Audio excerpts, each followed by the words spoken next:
Welcome to Downtown Sports. My name is Downtown Stephen Brown, and in today's video, guys, we got to talk about the Maple Leafs and their goaltending situation heading into next season. Because the other day, we got really our first rumor of the offseason regarding the Maple Leafs from a reputable insider in Kevin Weeks, saying that they're on the verge of signing goaltender Joseph Woll to a contract extension for 3 seasons in the neighborhood of anywhere between $3.5 and $4 million a year. So the first place I want to start, obviously, is looking at where that $3.5 to $4 million number would slot in terms of all of the goalies in the NHL. And we could see that if he signed for $4 million, that would tie him with Eunice Korpisalo for being the 25th highest paid goalie in the NHL. And if it was low as $3.5 million, then that would tie him with Chris Driedger for being the 31st highest paid goalie in the league. And if you look at the quality of the names here within that $3.5 to $4 million range, or even just a little bit outside of it, you have some younger guys who obviously signed some team-friendly deals, guys like Jake Ottinger and Jeremy Swayman, even a guy like Philip Gustafson. But for the most part, it's a real muddy middle of guys who are not very consistent, have some injury concerns, or need to be played in a tandem. But I don't want to compare Joseph Woll to just the muddy middle. I think our hopes for him would be a little bit higher than just, if he's as good or better than these guys, well, then he's living up to the market rate of what his contract is. I would hope that Joseph Woll is the 1A goalie in a tandem where he really takes the reins come playoff time and helps us go on a run. So let's compare him to other young, up and coming goaltenders who signed contracts in and around the same age as him. So let's jump right into it. Is it a good deal for the Maple Leafs to sign Joseph Woll to that contract? Is it an okay deal, or is it not going to be any good? Now, there's a lot of numbers on the screen right now, and we will go through them.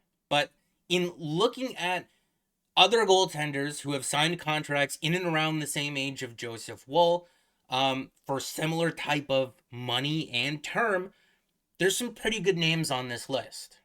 And this cap equivalent column is really important on this chart because the salary cap is no longer expected to be flat. It's supposed to rise quite a significant amount over the next couple of seasons. And another important thing to keep in mind is that this extension for Joseph Woll is not kicking in next year. It's the year after the 2025-2026 season. So the salary cap last year was $83.5 million. It's going up to $88 million. There's going to be another jump to about $92 million by the time this extension ends up kicking in. So if we're looking at the most recent contract that was signed of the guys on this list, it's Philip Gustafson at $3.75 million. And even him, you have to view this contract as much different to what the extension that Joseph Woll's going to be signing, because the salary cap was $83.5 million when he signed it, and when Woll kicks in, it'll be about $92 million. While there are goalies on this list who both have a higher save percentage and had played more games than what Joseph Woll would have by the time he signs his deal compared to when they signed theirs, I don't want to say that Joseph Woll is completely out of their league, right? Obviously, if they were able to put up better numbers over a longer period of time, that's worth more money. But Joseph Woll, in not as many games, has been, I don't want to say better, because your best ability is your availability, but at the same time, if we're just looking at the goal save above expected stat here, he's been better than every single goaltender on this list in a fewer amount of games, right? This stat is more of a counting stat than anything else. The more games you play, the more opportunities you have to positively or negatively contribute to it. And it measures how many goals a goalie either prevents or allows based on the defense playing in front of them. And Joseph Woll has been fantastic, despite a Maple Leafs team that is not so great defensively. If you're worried about Joseph Woll being handed too rich of a contract before he's really established himself in the NHL, he's only played 43 career games, including the playoffs. There are some goalies on this list who played even less when they ended up getting a ultimately bigger money deal. A player like Ilya Sorokin while Joseph Woll may not have the pedigree of being that type of prospect to what Sorokin was when he signed this deal, played just 22 regular season games, 7 in the playoffs, and he was quite good. But also, the contract that he signed was for a higher percentage of the salary cap, which would be equivalent to more than what Joseph Woll would be getting in the 25-26 season when this extension is supposed to kick in. A player like Jake Ottinger had played way more games than Joseph Woll at the time when he signed his 3-year, $4 million per season extension, but at the same time, it was at a much higher percentage of the salary cap and not really comparable, especially if Joseph Woll is going to come in closer to the $3.5 million number than he is the $4 million number. But again, the injuries do play a part, and that is what is worrying some people when it comes to him signing this contract. So let's pause on the chart for a second and let's dive into those injuries. Let's take a look at when they happened and what they are. In March of 2022, while playing for the Toronto Marlies, in a very awkward looking play, he got run into real hard. It might have even been kind of a dirty play by the guy who ran into him, but he ended up hurting his shoulder. And then while rehabbing the shoulder, he suffered an ankle injury that kept him out for over 9 months. And in looking back at that injury, it actually created a very interesting scenario for the Maple Leafs at the beginning of the 2022-2023 season, because if you'll recall, I believe a Saturday night game against the Boston Bruins in November, Matt Murray is out with an injury at this point. So is Joseph Woll. Ilya Samsonov slips awkwardly on, I believe, a Brad Marchand penalty shot, and he goes down with an injury as well. So the top 3 goaltenders in the Maple Leafs organization at the time are now injured. Samsonov, Murray, and Joseph Woll. And Eric Kallgren, the backup at the time, ended up playing 10 games for them, and they needed to sign Keith Petruzzelli, who was playing for the Marlies, but really should have been playing in the ECHL, because the only other healthy goalie that was signed to a contract in the entire organization, other than Kallgren, was a dude playing in Sweden. But if Joseph Woll was healthy at the time, he was the third goalie in their organization, right? Because he had already played games for the Marlies before Kallgren even came over to North America. More than likely would have been Joseph Woll that was getting the call to play in those 10 or so games that Kallgren got an opportunity to play in. As a young goalie looking to establish himself, he missed out on an opportunity to do that because he was injured. At a time where the Maple Leafs really didn't have much in terms of goaltending in the organization. But he worked his way back and played in the American Hockey League. I believe he was an AHL All-Star at the time. His numbers were incredible with the Toronto Marlies. He earned his way back up to the NHL after Matt Murray went down with an injury late in the season. And then after Samsonov went down in the playoffs, he played 4 games for the Leafs and had a .915 save percentage. And people were quite optimistic about him again. And for a while at the beginning of this season, when he was the backup to Ilya Samsonov, he actually took over the starter's job and was fantastic. And between the playoffs against the Florida Panthers and the way that he started this past season, people were starting to say Felix Potvin, Curtis Joseph, Ed Belfour, big gap, maybe James Reimer, Frederick Anderson, but only in the regular season. And then Joseph Woll. The Maple Leafs haven't really had very many goalies in the last 30 years or longer, possibly, to really get behind. And then in a game against the Ottawa Senators this December, he suffers a high ankle sprain after making 10 bell save after 10 bell save. It was incredible, right? I remember being at work that night in the TSN offices, and I don't think there was any other Leaf fans there but me. But everyone was watching the game, and everyone was just in awe in the reactions.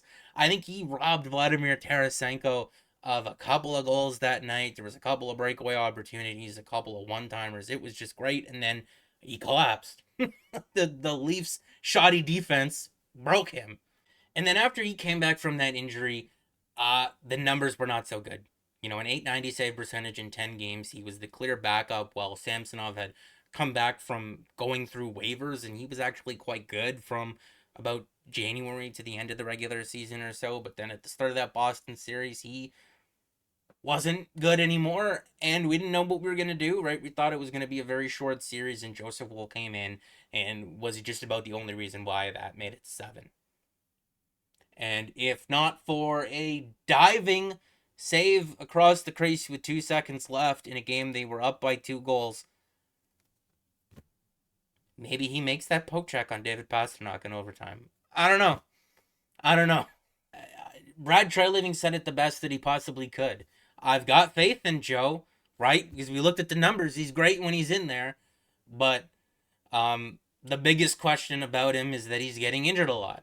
They got to dig into that. Sometimes that just happens, and other times it's bad luck. Is there a training issue that they got to deal with? Do they need to change something up in his off ice routine? I don't know. Maybe the reason why they're comfortable giving him this type of extension is because they did look at his off-season routine and they made some tweaks to it. Maybe they put him on a plan or a regimen that will hopefully help his durability out. You know, I don't know. But in terms of the actual numbers, when he is in the net, he's pretty damn good. It's just a matter of staying healthy for him. But in coming back to the chart here, in going over what we just did, when Joseph Woll is in the net, he's an excellent goaltender. But in looking at the number that he's eventually going to come in at, $3.5 to $4 million, the only reason why that's not even higher than that is probably because of those injuries. If he plays 30 to 40 more games and he's a closer comparable to Jake Ottinger or Philip Gustafson with these type of numbers, is he signing a deal that's worth $4.5 million, $5 million a season? I don't know. A guy like Stuart Skinner here has a couple of asterisks next to his name for a reason. And that's because he's the only goalie on this list to have signed his contract in the middle of the season. And the Oilers did that because at the time, he had taken over the net from Jack Campbell, and they knew that he was going to be playing the majority of the games down the stretch. And they figured he would be pretty good. And he was. But they made the bet early on to sign him to that extension because if he was really good after playing all those games, he would have cost them a lot more than just $2.6 million on a 3-year deal, which in looking at the other goalies by comparison on this list, the Oilers did very well there for a guy that they've had in their system for a number of years and they had confidence in. And that's not to say that the last couple of years for Stuart Skinner has been perfect because they haven't been, but at the same time, they made a bet, right? And that's how you end up getting good value contracts. You make a bet. You figure to yourself, Joseph Woll, if he stays healthy next season, probably would have cost them a lot more than just $3.5 to $4 million. And if he's able to figure that out, if they are able to make a tweak in his off-season training to help him improve his durability, that's going to be a very, very valuable contract for years to come. Goaltending has changed a lot in the NHL over the last 10, even 5 years. There's very few goalies who can go out there and just play 60 or 70 games every single season and be that number one guy. I think it's more about how much money you're spending on both of your goalies or all 3 of your goalies than it is how much you're spending on any given one. Of course, I would like to have Andrei Vasilevsky or Ilya Sorokin or Igor Shesterkin or Connor Hellebuyck or one of the other goalies that have been nominated for the Vezina Trophy in the last couple of seasons, but there's only 4 or 5 of those guys in the NHL, So they're difficult to find. Most teams have a tandem, and league average save percentage is not 910 or 915 anymore. The last 2 years, it was 904. This past season, it was 903. So if Joseph Woll can give you a 915 save percentage and play 40 to 45 games in a tandem and stay healthy, but play the games that matter the most in the playoffs where he's got a 933 career save percentage, I think $3.5 to $4 million will play just fine. But in looking around the Maple Leafs organization, Joseph Woll is currently the only goalie under contract that has played NHL games. So they'll need another one. So in terms of what the Toronto Maple Leafs can do with their goaltending situation for this upcoming year and in years to come, aside from Joseph Woll, that's going to have to wait for another video here because I'm sure this one is already long enough as it is. But also, I wanted to do a video looking at a couple of guys that I think maybe they should go after in a trade, and I do have a goalie on that list, and it's a goalie that we talked about here in this video. Potentially, we'll do a deeper dive into those numbers in that video, obviously, and we'll look at some of the UFA guys as well. And I know everyone probably wants me to talk about Mitch Marner, okay? I do as well. But I haven't done these videos very consistently or very often in the last while, and I would like to work myself up to that. You know, I want to get comfortable on camera again. I want to be comfortable with building my charts and doing my research and my delivery and how I do that to you guys. And I don't feel that I'm quite there yet, but you know, if I did the video right now, it would probably just be a lot of yelling. And that's not my style here on the channel. I don't like to yell. Maybe get a little bit more animated, you know, throw some jokes in or whatever like that. Be a little bit loose sometimes, not always professional, but I don't like to yell. And right now I feel like I would just be very angry. So, but eventually we will talk about it. We will. I just got to work myself up to it. So that's going to be it for this video, guys. Make sure to like the video if you did like it and subscribe for more because more should be on the way. And I'll see you again in the next one.